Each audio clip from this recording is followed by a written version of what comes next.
నేను మీ మిత్ర పవన్ కళ్యాణ్ గారు జనసేన పార్టీని టీడీపీ పార్టీలో విలీనం చేయబోతున్నారా అంటే అవుననే సందేహం ప్రతి ఒక్కరికి వస్తుంది ఖచ్చితంగా. ఎందుకంటే పవన్ కళ్యాణ్ గారు జనసేన పార్టీని స్థాపించిన నాటి నుండి అనేక పార్టీలతో యుద్ధం చేశారు. టీడీపీ పార్టీతో కానీ, వైసీపీ పార్టీతో కానీ, బీజేపీ పార్టీతో కానీ, కాంగ్రెస్ పార్టీతో కానీ ప్రతి ఒక్క పార్టీతో మరి వారైతే పోరాటం చేశారు. మరి పోరాటం అయితే చేశారు కానీ మళ్ళీ వారు పోరాటం చేసినటువంటి పార్టీలతోనే పొత్తులు పెట్టుకున్నారు.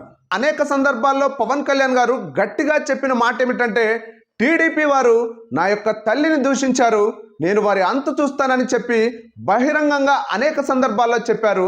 అయినా కూడా పవన్ కళ్యాణ్ గారు ఆంధ్రప్రదేశ్ రాష్ట్ర అభివృద్ధే నా ధ్యేయం అని చెప్పి టీడీపీ పార్టీతో నేను పొత్తు పెట్టుకుంటున్నాను, నేను పొత్తు పెట్టుకోవాల్సిన అవసరం చాలా ఉంది అని చెప్పి తన యొక్క తల్లిని తిట్టిన వారితోటే పవన్ కళ్యాణ్ గారు ఆంధ్రప్రదేశ్ అభివృద్ధి కోసం నేను పొత్తును పెట్టుకుంటున్నాను అని చెప్పారు. సరే, పొత్తులైతే పెట్టుకున్నారు. కూటమి ప్రభుత్వం కూడా అధికారం చేపట్టింది.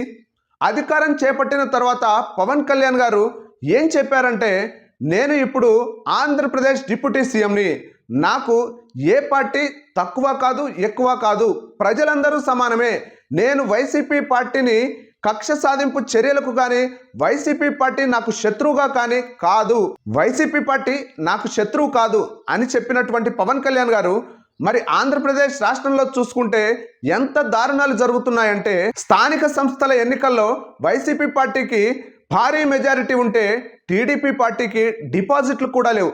అయినా కూడా మరి టీడీపీ పార్టీ స్థానిక సంస్థల ఎన్నికల్లో బెదిరింపులకు, దౌర్జన్యానికి దిగి మరి అధికారాన్ని చేపడుతుంది. మొన్న చూసుకుంటే తిరువూరులోనైతే మరి అక్కడ వార్డు సభ్యులను మరి కౌన్సిల్కు రాకుండా అడ్డుకున్న పరిస్థితి స్పష్టంగా కనిపిస్తుంది. ఎన్నికల కమిషన్ యొక్క ఆదేశాలను కానీ లేక హైకోర్టు ఆదేశాలను కానీ బేఖాతరు చేస్తున్నారు. అంతేకాదు, అసలు ఆంధ్రప్రదేశ్లో భారత రాజ్యాంగం అమలు అవుతుందా లేక రెడ్ బుక్ అమలు అవుతుందా అనేది ప్రతి ఒక్కరికి అదిలో కలిగే ప్రశ్న. అటువంటి దారుణమైన పరిస్థితులు ఉన్నా కూడా పవన్ కళ్యాణ్ గారు కనీసం స్పందించడం లేదు.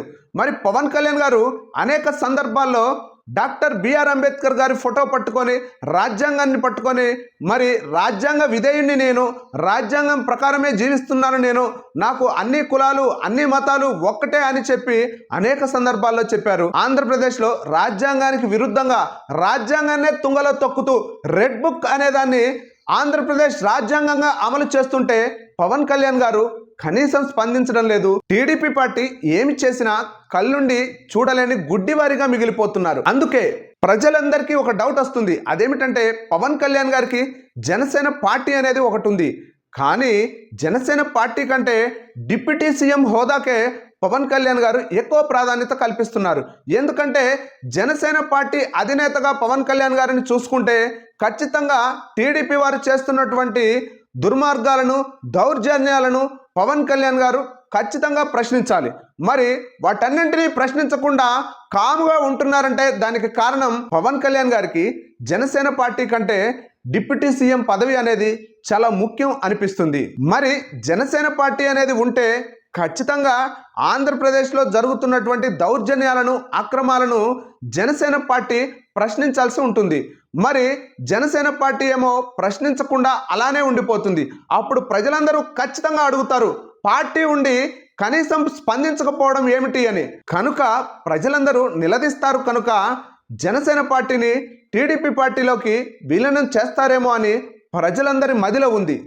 అంతేకాదు, పవన్ కళ్యాణ్ గారు మరి జనసేన పార్టీని స్థాపించిన నాటి నుండి జనసేన సిద్ధాంతం కలిగిన పార్టీ, సిద్ధాంతం కలిగిన పార్టీ అంటున్నారు. మరి ఇప్పటి వరకు నాకే కాదు అనేక మందికి జనసేన సిద్ధాంతం ఏమిటో తెలియటం లేదు.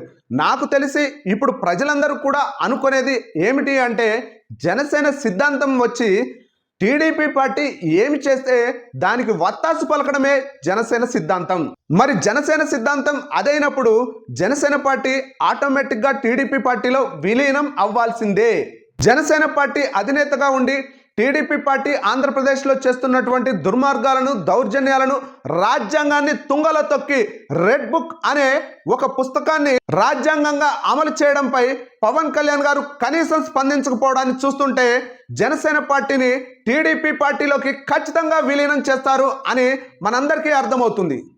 నేను బలంగా ఒక్కటి నమ్ముతున్నాను, అదేమిటంటే రాజ్యాంగాన్ని ఎవరు కించపరిచినా, రాజ్యాంగాన్ని ఎవరు తుంగలో తొక్కినా వారికి పుట్టగతులనేవి లేకుండా పోతాయి. రాజ్యాంగంతో పెట్టుకున్న వారు ఎవరు కూడా ఎంతో కాలం కూడా అధికారంలో నిలవరు. ప్రస్తుతం రాజ్యాంగంతో పెట్టుకుంటున్నది కూటమి ప్రభుత్వం ఆంధ్రప్రదేశ్లో. ప్రజలందరూ వీటన్నింటినీ గమనిస్తున్నారు. ఆంధ్రప్రదేశ్ ఎన్నికల్లో 175 స్థానాలకు 11 స్థానాలే వైసీపీ పార్టీ కైవసం చేసుకుంది అని మీరు అనుకుంటున్నారు, సంబరపడుతున్నారు. అలానే సంబరపడుతూ రెడ్ బుక్ రాజ్యాంగాన్ని అమలు చేస్తున్నారు. అనేక సందర్భాల్లో టీడీపీ నాయకులు రెడ్ బుక్ రాజ్యాంగాన్ని అమలు చేస్తున్నామని మాట్లాడుతున్నారు. రాజ్యాంగం ముందు రెడ్ బుక్ లేదు, తొక్కలేదు. ఏదైనా రాజ్యాంగం కాలి కిందే ఉండాలి, ఏ బుక్ అయినా. అటువంటిది పవన్ కళ్యాణ్ గారు రెడ్ బుక్ రాజ్యాంగానికి మద్దతు తెలపడం అనేది చాలా తప్పు.